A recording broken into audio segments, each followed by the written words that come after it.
Guys, ito yung bamboo fungus na tinatawag guys. So ito ganito yan. Naibabad ko na ito. Dry ito guys, pero naibabad ko na siya. So lumambot na siya. So ang ganda ng ano niya, oh, ganito guys. Paikot yan. Ganyan yung ano. Parang kortina. Ayan guys. Ang ganda. Tapos ito yung panakaulo niya. Dito. Pero natanggal kasi yan. Natanggal kaya. Ganyan yan guys. Tapos ganyan siya. Ayan. Then, ito rin. Mayroon pa ditong maliit. Ayan, ang ganda, oh. Ito, medyo maliit yung parang kortina niya.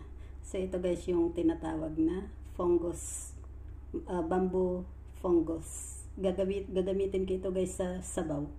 Pork soup. With the pork bone soup. Ayan guys. Wow, it's beautiful. Really beautiful. Ayan.